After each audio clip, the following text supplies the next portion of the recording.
My name is Angela Samata. 11 years ago, I had an ordinary life with all the normal worries and dreams that we all have. And then one night, everything changed. I came home to find that the man I loved, the father of our 2 boys, had taken his own life. Since that day, I've been learning what it means to lose someone you love to suicide, and why it's a very different kind of grief to any other. I'm going on a journey around Britain to meet people like me who faced a similar loss, and to try to break down some of the stigma and the fear that exists around suicide. Because if there's one thing I've learnt, above all else, it's that we have to talk about this. It's really important that we talk.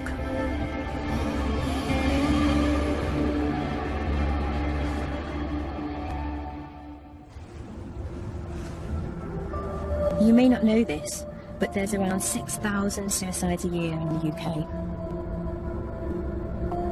And every year, there are thousands of people like me who are left behind.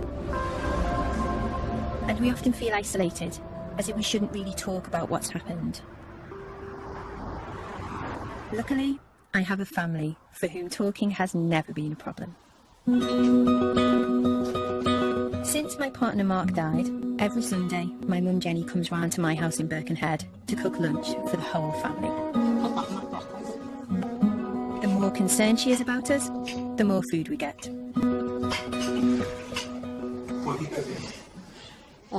Roast lamb, roast potatoes, creamed potatoes, new potatoes, carrots, cauliflower, broccoli, managed 2 types of peas, garden peas, mushy peas. So we'll go for the low carb option today. Oh, definitely. Go mad on a Sunday. We are very close family. Yeah. Which stood us in good stead, because when the whole situation around Mark happened, it kind of that became just really pivotal to everything. It was such a big shock, because we had a conversation the night before, haven't we, about Christmas dinner and what we were cooking and where we were having it. All right. All right. Come on, dip your crown into the peas. A lot's changed in the last 11 years. Oh, yeah, good, thanks. I didn't have a career then. Hi, how are you doing? I work in the art world now. I've got a new partner, Dwayne. And my youngest son, Benjamin, is 14 years old. He was 3 when Mark died. Alexei was 13. He's just turned 25. Yeah. We often talk about Mark. We want them to remember him positively and not just because of that one night. We wanted the boys to grow up and for it to be about how Mark lived and how funny he was and how he thought he was an amazing cook and he probably wasn't, and how he thought he was an amazing musician and he probably wasn't. Musician. But we wanted it to be about that, didn't we? We didn't want it to just be about good memories, not about. Well, not just about how he died. It was really important. It was how he lived. Thank you. Dwayne, where are you going in between the kids? Are you going in between the kids? When this happens to you as an ordinary person, as an ordinary family, very, very quickly you become aware of the stigma attached to somebody taking their own life. There's lots of people that don't know how to speak to you. There's lots of people who treat you differently. Does anybody else want mushy peas? I think the only way that we can help to challenge the stigma and deal with the legacy of this is to be really honest and open. And I'm kind of hoping that that's what me talking about my experiences is going to, in some very, very tiny way, help to achieve.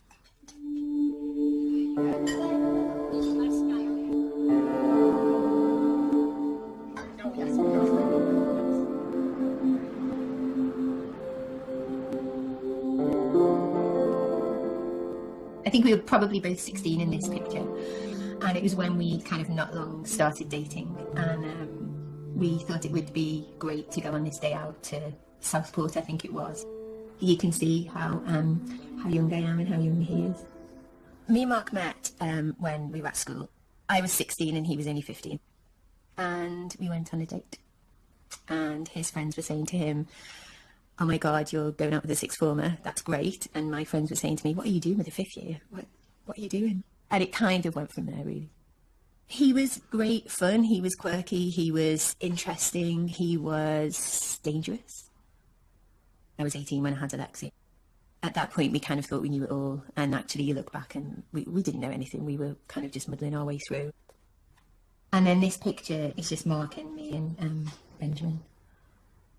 Benjamin was born when I was 29 and Mark was 28. I mean, now I look back and I think, was that time of excitement and kind of hope, really? Was that just a sticking plaster? So the relationship building up to Mark's death, I was feeling very restless. We'd always kind of managed to talk through things. So we talked about it a lot. We talked about the fact that I was feeling as if I was kind of almost claustrophobic. We decided that we were going to live separately for a little while. If I'd have realised the potential consequences of then what happened, maybe I wouldn't have said anything. Maybe I would have just continued things and kept quiet. Who knows? It's hindsight's a wonderful thing, isn't it?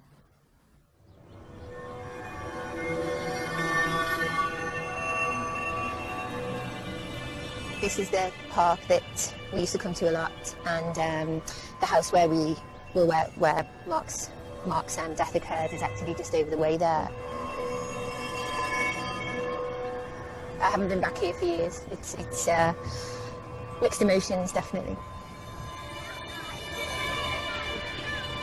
On the day that Mark actually died, I had just started a new job. The boys went off to school, and Mark normally left just before me, but actually I left first that morning.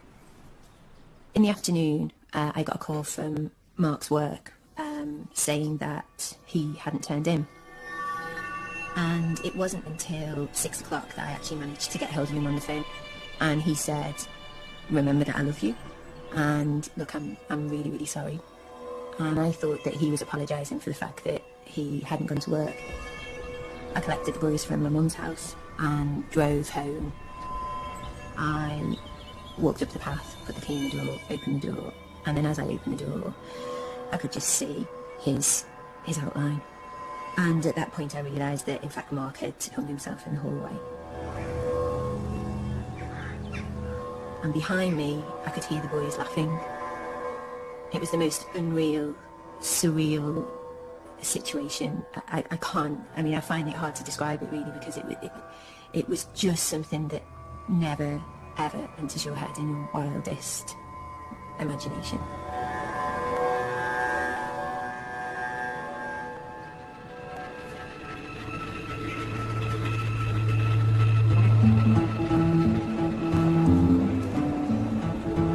Mark's death was devastating for me, but as I've since discovered, it wasn't unusual. 4 out of every 5 people who take their own lives are male, and suicide is the biggest killer of men under 50 in Britain. But I didn't know any of that 11 years ago. I was just one of the many people left in shock, with very little guidance about where to go or who to talk to. It wasn't until about 9 months after Mark died that one morning I woke up and I felt very disorientated. I felt as if I didn't know if I wanted to sit down or stand up or eat or drink, or just felt very, very disorientated. Fortunately, I found a support group known as SOBS. At first, when I saw the acronym of Survivors of Bereavement by Suicide, I genuinely didn't know what to expect.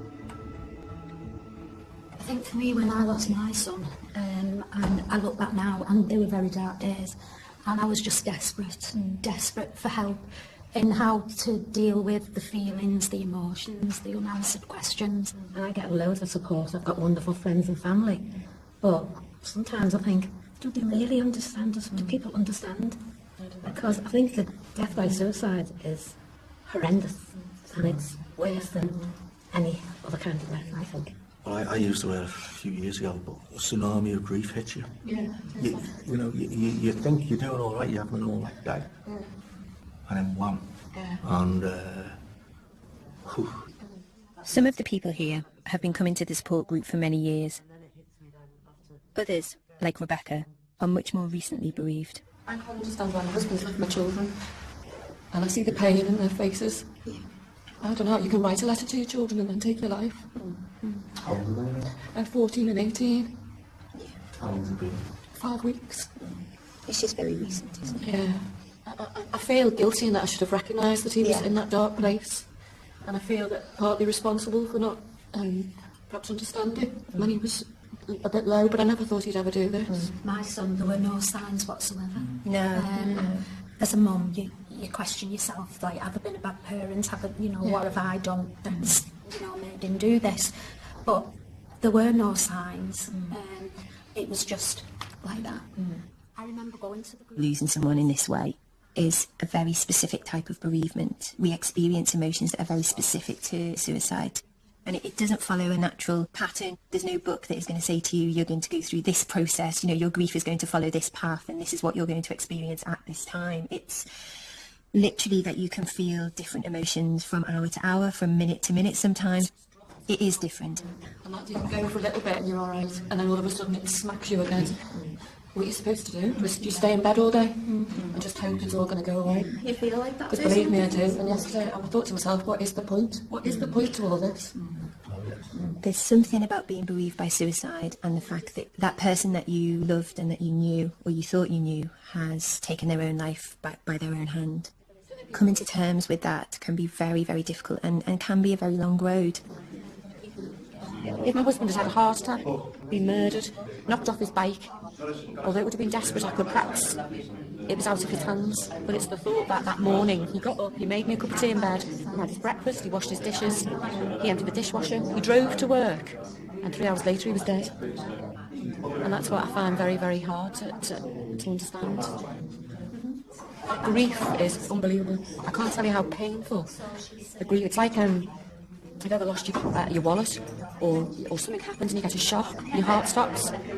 That's it, but it's constant. And I want the world to stop, but it's not. It's carrying on, and that's it's very, very, very, very strange. When you openly talk about suicide, people are frightened of it, and that's not because people don't necessarily want to understand it. It's because for a long time those conversations haven't been happening.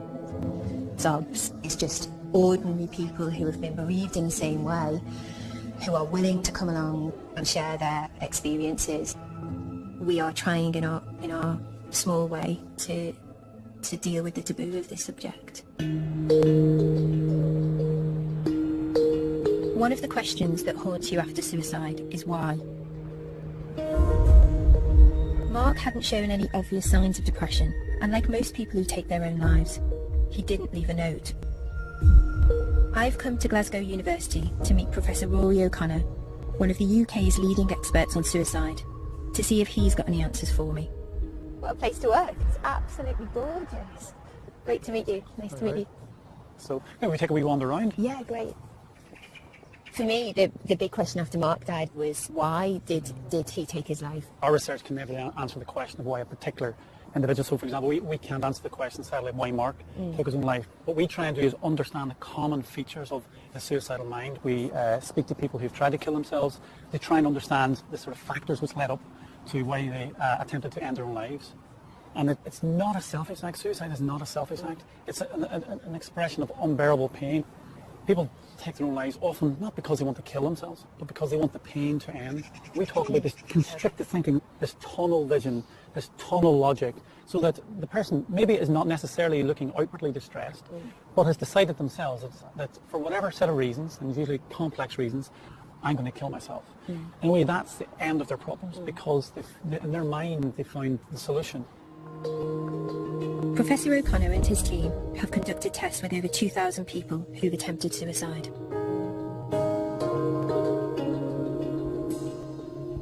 I'm going to play it gradually harder. I'd like you to say stop when it first feels uncomfortable. Let's just take it for a second, Karen. So this is a pressure meter, or an algometer, where we exert pressure on people's hands, and what that does is get some sort of objective measure of pain sensitivity. Okay. Because what we think might be going on is that people who attempt suicide have a higher pain threshold. They can put up with more physical pain than the average person. Yeah, so this is a measure of pain tolerance. Okay. Stop when you feel it's becoming too uncomfortable to continue. Stop. The pain threshold test is one of many conducted at the lab, from which Professor O'Connor has built up a picture of the common factors that can lead to suicide. But this is us trying to piece together the sort of pathway to suicide. How is it that some people develop suicidal thoughts and others don't? And so what we think is vitally important is if you're feeling defeated and humiliated and you feel that you can't escape from that, you feel trapped, you're much more likely to become suicidal. In particular, this sense of being trapped. So if you've got that defeat plus the feeling of this conical, constricted view of the world, then that seems to be a pretty kind of lethal combination. Absolutely. I'm just wondering, when you're looking at things like entrapment, it must be such a subjective thing. How do you even start having that conversation? Well, what we use are established questionnaires, which I'll just show you. It's 16 questions. And crucially, we don't just look at one question. They come together into an overall score of how trapped you feel. So we've got, I have a strong desire to escape from things in my life. I feel powerless to change myself. I would like to escape from my thoughts and my feelings. They feel like very, very poignant questions. Do people sometimes find them very difficult to answer? We've been doing this work now for 20 years, and in general, people are really glad that somebody's asking about them and trying to understand why suicide happens. Professor O'Connor's commitment to answering that question is more than just professional. Like me, he's lost someone to suicide. 6 years ago, a very close friend of mine took her own life, and that really was just devastating, and particularly devastating because I've been working in this area for so long, and I just felt such a failure that I'd let that person down, and that we were really, really close, and basically, why couldn't I have prevented her suicide? What it really highlights for me is, yes, as a researcher, I understand the importance of objectivity, but it's more personal now, really, really much more personal now.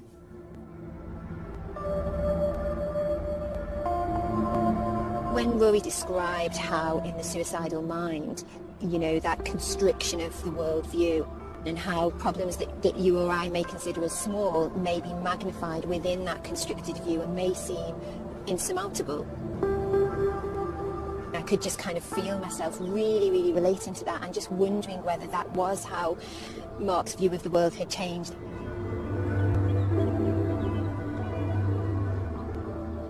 It's really got me thinking about it in a completely different way, in a way that I haven't thought about it in 11 years.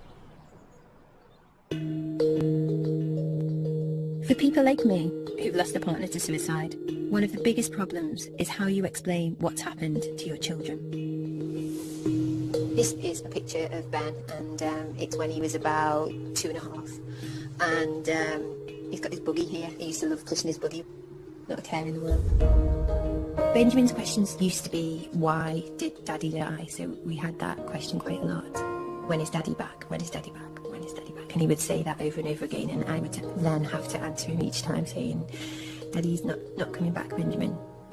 And then there's another picture here that's a little bit later. This was done in 2009. And then at about 5, I think it was, instead of saying to me, why did Daddy die? He said, how did Daddy die? So that one word completely changed the question. So I said to him, do you know when Mummy tells you that you can't tie a scarf around your neck tight? Why do I tell you that? And he said, because it'll stop me breathing. And I said, well, Daddy knew that if he tied something very, very, very, very tight, that it would stop him breathing and he would go to heaven. So that's what happened to Daddy. And he said, okay. I just remember that moment. It took me a few minutes to get myself together and be able to actually look at him. My fear for the boys was that although I always wanted to talk very openly about their father with them, I also didn't want it to become an option for them. So it continues to be a very, very fine line between having the conversation that I feel very strongly should happen, and yet not having the conversation to the point where it becomes so normalised that it becomes like an okay thing to consider.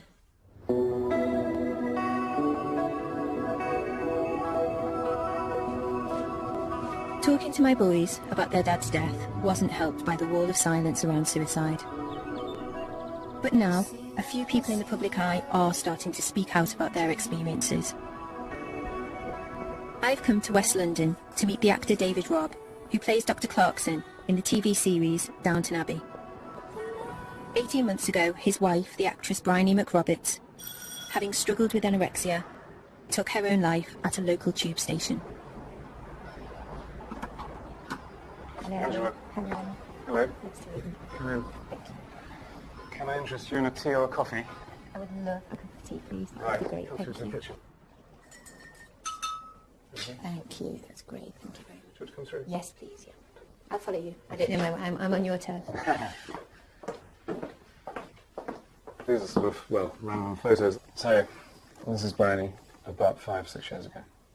Pretty lady. Absolutely beautiful. So she was about 50ish then. Wow. She doesn't look anywhere No. near 50. Well, that's the play that we met in.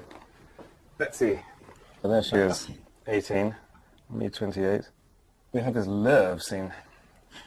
And did it just last a bit longer each night? It or- sort of did, yeah. She had to That's grow up in it. In the amazing. last act, she had her hair up. I always remember. And I used to have to stand behind her, walking on stage at one point. And I loved the back of her ears. I can remember quite clearly sort of falling in love with the back of her head. Really? Yeah, a long time ago, 1975. How long is it since your husband died? It's a little while now. It's 11 years. You found Mark, didn't you? Yeah, I did, yeah. I can't imagine the level of shock that must have involved. I had the opposite. Bryony left the house before I came down in the morning and didn't come back. And then the police turned up Really? at about 4 o'clock in the afternoon because she had my Oyster card, my ticket thing. And I was advised by the police and the coroner not to see her body. So I never saw her. She just walked out of my life. So it's as if she's been erased in a nuclear explosion. Yeah. That's a very weird thing. And when I think of the memory, the physical memory and the smell of her and the back of her ears and all of the things that made her unique are no longer exist. How? Because I touched them for 38 years. And that's difficult. Very difficult.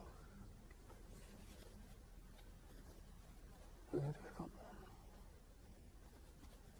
I have the opposite in that the last time I held him was when he'd already passed away.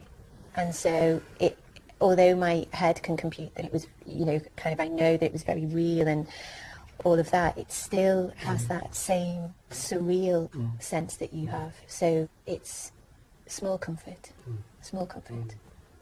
It must have been so difficult for you to go through such a private time so publicly. It exploded in the media. Yeah. Only for 24 hours, but it was huge. Yeah.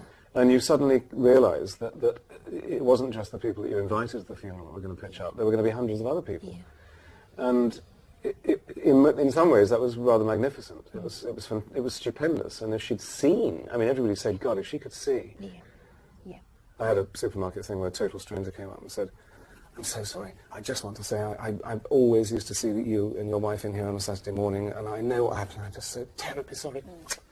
Well, that's very touching as well. Yeah, of course it is. For me, 18 months was a really difficult time because it felt as if everyone else's life was carrying on. Well, everybody else And I gets think used that's to it. what I found. And they I should, found difficult. because it's quite right that people are getting on and not forgetting, but it falls into some kind of perspective. But it's not really falling into perspective for me. Yeah. You kind of think, so who was this person I was with? Because she wouldn't have done that. And I don't think there's any real coming to terms with that. You just have to somehow live with it. Tell me it gets better. Yeah, I can absolutely promise you that it gets Really? better. Yeah, absolutely. I've lost the person who was a rock for me. And in terms of taste and being a homemaker and a brilliant partner and a glamorous woman.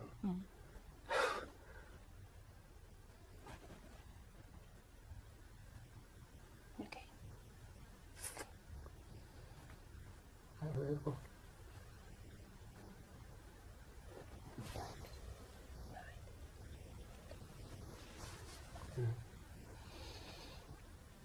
So it goes round and round, doesn't it?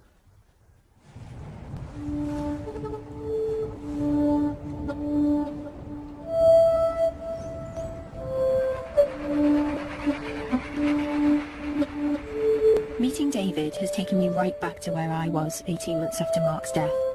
when I was still lost in the sense of utter disbelief that the person I thought I knew could take their own life. It makes you feel as though you'll never be able to fully trust anyone or anything ever again. When you're in that place, it feels impossible that you can ever rebuild your life. But my experience is that you can, if you can talk about it.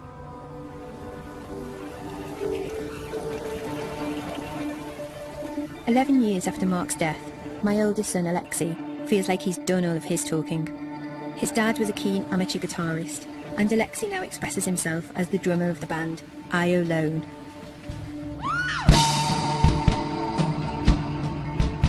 His brother Benjamin and I, of course, are his biggest fans.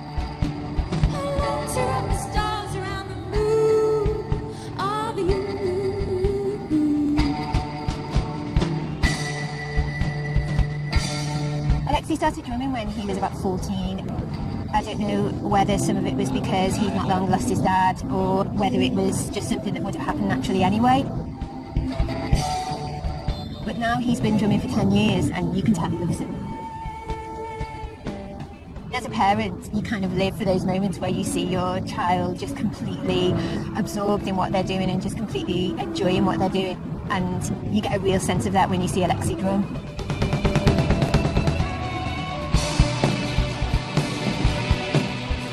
When he first started playing gigs, it was really, really difficult because when I used to go and watch him play, and it's kind of still the case now really, you do kind of wish every time he's on stage that his dad could see what he was doing really, because I think he'd be so proud of him.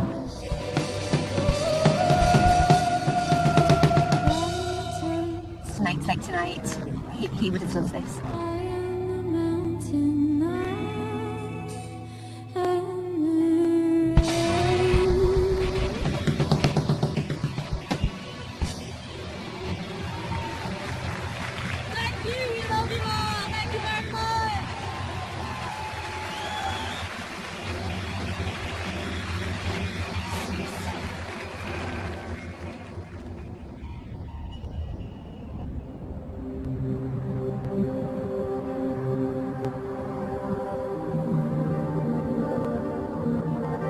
I understand now that there was a part of Mark that couldn't share how he was really feeling with us, his family. But I've often wondered whether things might have turned out differently if he'd been able to get away for a bit and speak to someone else. Here, in a residential street in North London, there's an organisation called the Maytree, which offers that option to people who feel suicidal. I've come to meet Angela Rodriguez, who's worked here for the last 8 years. Hello, is it Angela? It is, hello. Angela. Welcome to my Thank you so much.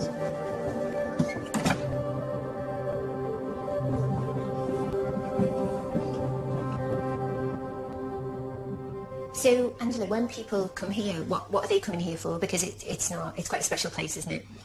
It is. A lot of our callers will have been Googling ways to kill themselves. Really? Yeah. We pop up at the top of the page and then they see Maytree and they'll have a read and they then have a think about it, then they'll call us. And is Maytree a one-off? Or is it, are there other Maytrees around the country, No. or is this the only one? No, this is the only one so far. What we do, we offer a safe space. We work with suicide. This is where you can come in and be honest without that fear of feeling judged or upsetting anyone. After an initial assessment, Maytree offers its guests a 5-day residential break from the pressures of everyday life. So on this floor we've got 2 bedrooms and a bathroom, and this is one of our newly decorated rooms. So they're spacious and they're airy. Wow. This is lovely. And as you can see, we've got nurse alarms for Oh, people that that's- have, if anyone has okay. difficulty in the night, they Okay. press that. So they're designed with, with safety. Again, you'll notice that the curtain pole. These are bends. collapsible, aren't they? Yeah. So if I anyone- noticed that as soon as I walked in, that they've if got anyone does collapsible. try and make an attempt, it's not going to work. Have you ever had guests here who have actually taken it as an opportunity to attempt to take their lives here? Yeah, and what we say to guests, we make it very clear, we have a guest agreement, that if someone does make an attempt here, that we will have to intervene. The most important part, if that happens, is being with them and trying to hold on to our relationship with them, and not to just hand it over to someone and walk away. We won't do that. We'll be with them. We'll stay with them at the hospital. Okay.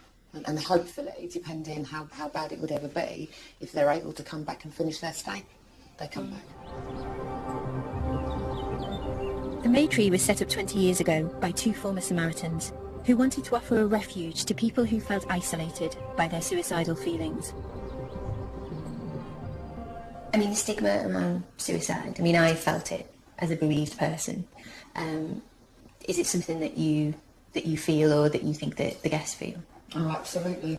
We need to be talking about suicide. We live in a society that's scared to talk about death, let alone suicide. We need to be able to be open and talk about it without that fear of being judged. That is so important. We need to use the word. Stop hiding from it. Stop hiding from it. Let's talk about it. And that's the key, talking. How did you first come across Maytree? Was it in a working capacity, or was it in a different?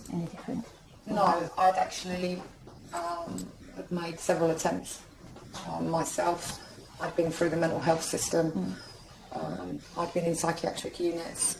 And I struggled to find a reason to live. I mean, I couldn't even leave the house. I couldn't even take my children to school. How many children did you have then? I had three daughters, Okay. who were small. I suppose we're on opposite sides of the fence, because I have wanted and thought about how Mark must have felt just before he took his life. That's been a major part of my bereavement and my grief, really, is trying desperately to understand how it feels to be in that place where you really are convinced at 100% that your children will be better off without you. I remember kissing my children. Good night.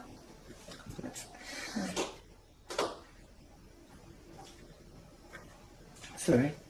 Okay. And just thinking that they would be better off. That they would not have to watch their mother. Not cope. You are in a box, whichever way you turn. It's just blackness all around you. It's almost like being in, I remember times thinking, no, come on, there must be a way. And it's like being in treacle. You cannot move, you're rooted, and the world's just whizzing past you.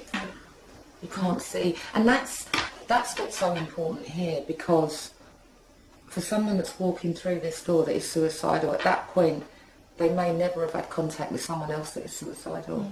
So when you see guests sitting down and talking, that also enables them to see that, wow, it's not just me, other people do suffer. And around this table, the conversation, it can just happen. It's very organic, it's very natural. It's just been wonderful to see this today, because you're doing amazing things here. Thank you.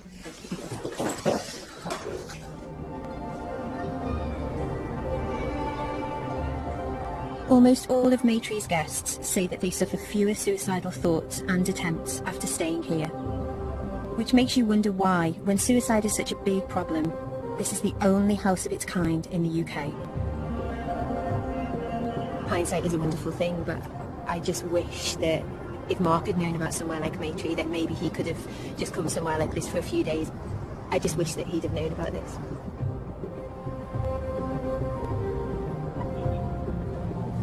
If the stigma around suicide can make it difficult for adults to talk about it, imagine what it's like being a child. When Mark died, my boys, Alexi and Ben, lost one parent and were left with me, the other, completely traumatised. While I did my best to let them know that they could always talk about what had happened to us, I'm interested in how other families deal with suicide, and I've come to meet the Ebdons, who live in rural Somerset. It's like somewhere like that.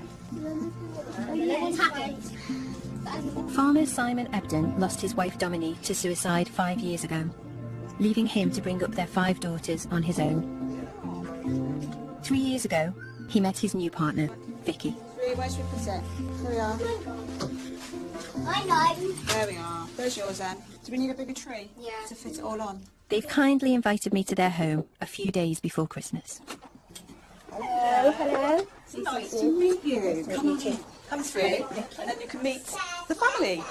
So, hi, girls. Hi. Hello. So this is Rosie. Hello, Rosie. Nice to meet you. This is Molly. Hello, Molly. And that is Izzy. See? And there's Charlotte. Great to meet you. You're Em, aren't you? Just spotted all your pictures, they're gorgeous. Vicky came to live with the Ebden girls 2 years after the death of their mum, Dominique.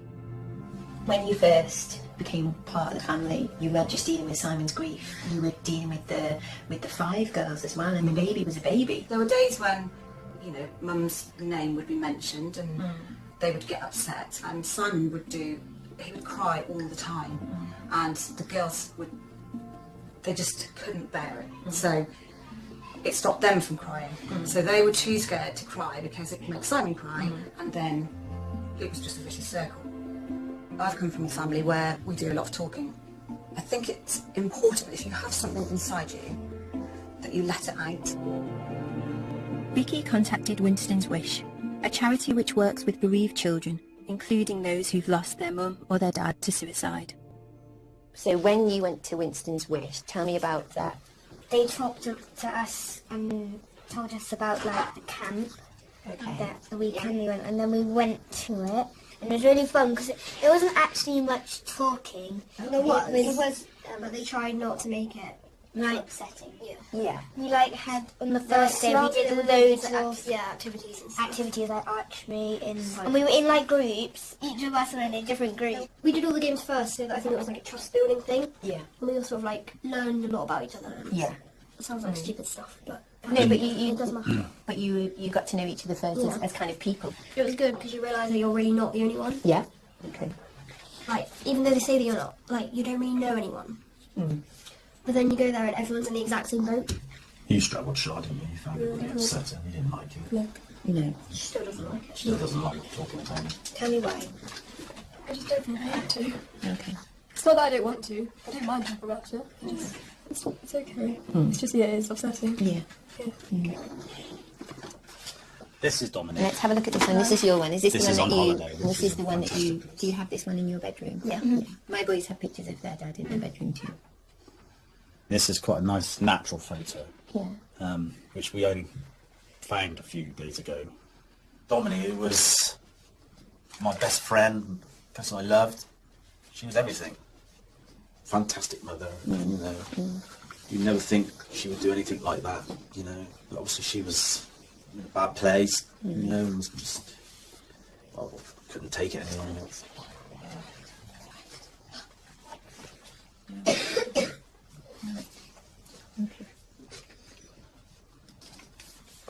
It's very sad.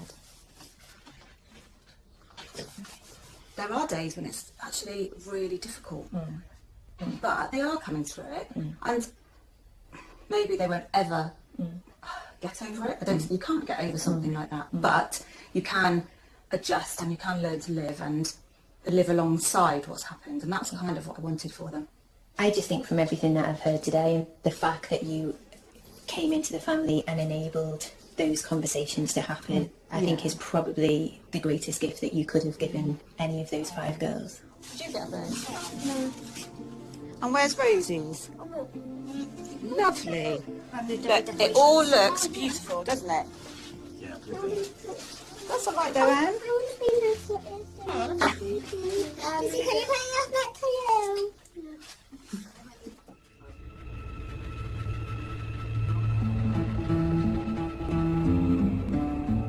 Before I go home for Christmas myself, I'm heading to Norfolk to meet a woman called Jackie Page.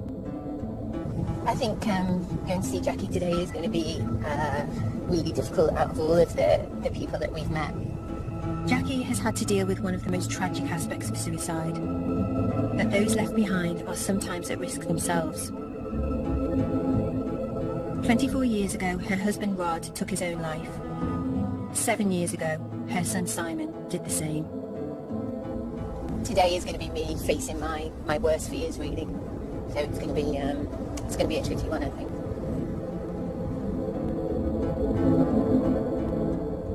That was Simon when he was probably about 3 or 4 there with the snow with his rabbit, bless him. That was on holiday in Cornwall with Katie. And that was graduation day. We just asked someone if they'd take a photograph.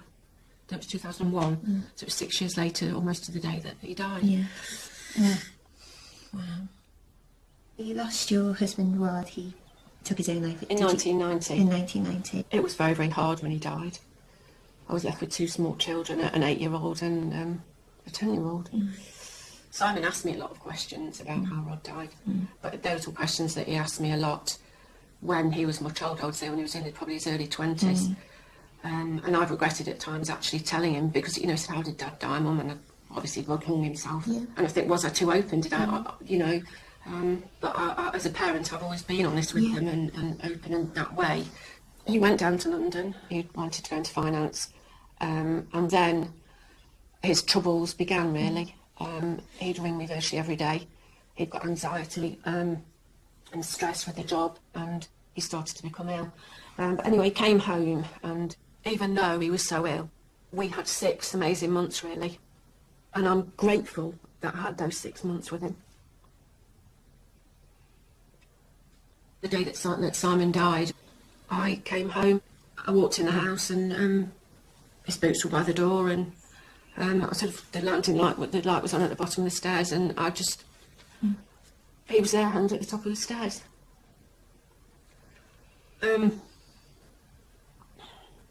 just went absolutely hysterical, and I remember holding him. It was just totally horrendous, absolutely horrendous.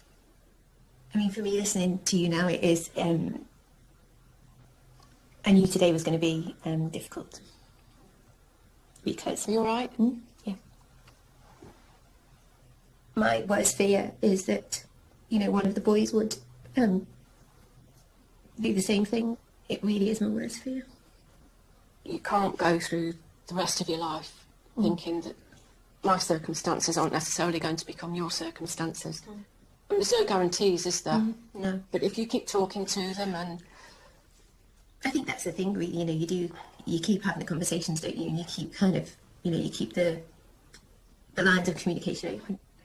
Yeah. And so, where are you at now? Where am I at now? Yeah.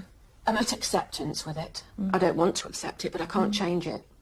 And I think when I got to about 2.5 years after Simon's death, I reached it. I used to go to his grave every day, but then I got to a stage when I was thinking about moving to Norfolk, and I just thought, you can't continue like this. You've got to change.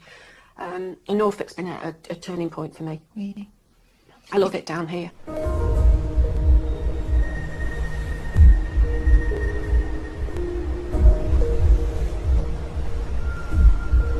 Since moving to the Norfolk coast, Jackie has started a new career and set up a support group for others who've lost people they love to suicide. What did you hope to gain by moving here, Jackie? Peace of mind, I think. Time for myself, some reflection time. It's been a turning point, really. I love the place. I'm home now. Yeah. I mean, it's so beautiful here. I can definitely see why. And I mean, life isn't wonderful all the time, is it? Nobody's is. But everything since I've been here has gone right. For me personally, it's been a healer, really. Yeah.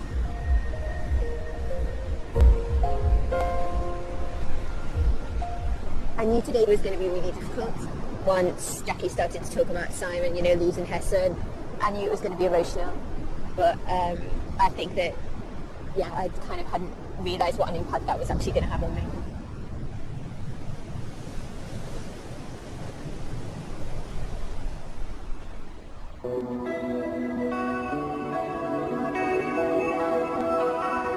Before going home to see my boys, there's someone I'm keen to catch up with. I've been thinking a lot about Rebecca, who I met at the Liverpool support group. It's only 10 weeks since her husband Andy died. After any suspected suicide, there has to be a public inquest, and the one into Andy's death took place yesterday, just before Christmas. That's in Turkey just before he died, actually, about a month before. And then that's one of us at a charity ball a few years ago. You look amazing. Oh, well, yeah. Absolutely amazing. Have your hair done. That's the one with sugar, yeah. It's so lovely to see you again after I met you in the support group. And yesterday was the inquest. A particularly difficult day. I was a little bit disappointed that it went ahead with it only being 3 days before Christmas. Yeah. I asked if it would be postponed because the children are on holiday from school. They're not little, but even so, you have to consider them, don't you? Yeah. And did it last for a long time, No. the session? How long were you... Gosh, it must have only been about 30 minutes, Yeah. if that. It just felt as though we were dealing with, I don't know, a parking ticket or a shoplifting offence or something. And I don't agree with it being open to the public either. I can't understand why. He wasn't a criminal, he'd done nothing wrong. You know, I hadn't hurt anybody else. But yes, it's such a private thing that becomes so public and you have no control over. Yeah, that's right. So did they go through the events of the day? They went through obviously the date and the time he was found, who found him, who identified him. And then they went into the cause of death. But they went, and that really upset me, because I burst into tears, because they went into detail about the rope around his neck. Apparently he died very quickly. So I was comforted in a little way that he died quickly, but I don't think I needed to know the full details. And then the verdict was suicide, and my husband was depressed. Okay. And that was it, basically. He honestly didn't realise all the impact of what he did. And the after effects. And he would have wanted to leave me, I don't think, with all of this to deal with. But he has. He was in a dark place and, you know, couldn't take any more. How did you feel? Did you feel I feel let a bit down? angry and let down. Yeah, I do. He's died and I'm now left with a lot of things he couldn't cope with on my own.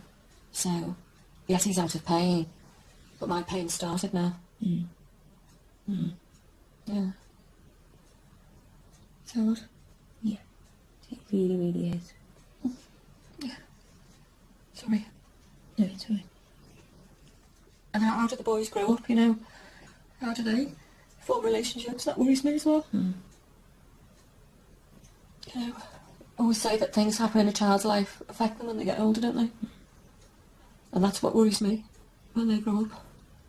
I think that is, for me, you've kind of just hit the nail on the head, really. For me, that is the most difficult part of the legacy of this, really, is we share the same fear, you know. I mean, I have to say, Rebecca, you strike me as somebody who is just incredibly strong. I mean, the fact that we're sitting here having a conversation today and it's the day after the inquest and it's only 10 weeks since you lost your husband. And my GP wants me to go in on the 5th of January with a 5-year plan. I don't quite know what the 5-year plan's going to be, because I can't think about what my next 5-minute plan is, never mind 5 years. A 5-year plan? A 5-year plan. Oh God, I don't think I could even do that now, let alone 3 months after Mark died.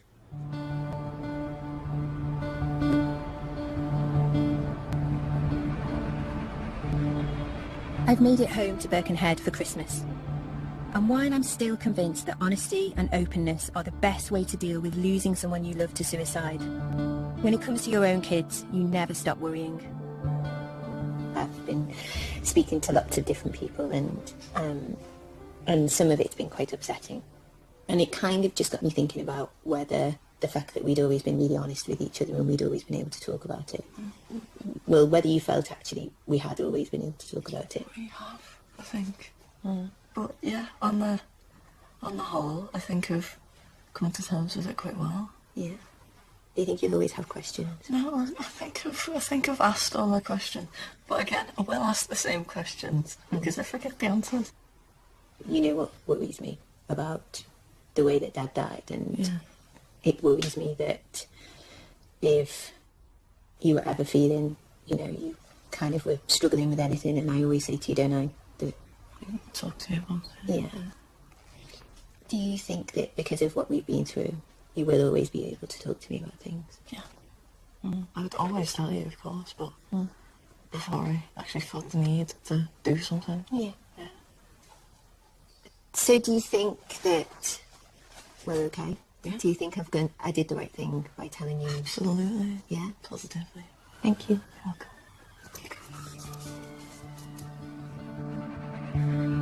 We're not having Sunday lunch this week because it's Christmas, but my mum's organised a Christmas Eve tea. We've got some of Mrs. Bishton's delightful caramel cupcakes. And as usual, there's enough to feed an army. Ham, cranberry stuffing, almond, plain ham and tomato, and some plain turkey. There you go. Mark's death was the worst thing that's ever happened to us as a family.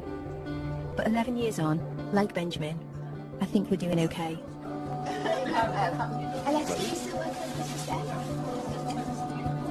You don't ever get over losing someone to suicide. But if you can talk about it, then one day you can be happy again. More than anything, that's what I've learned.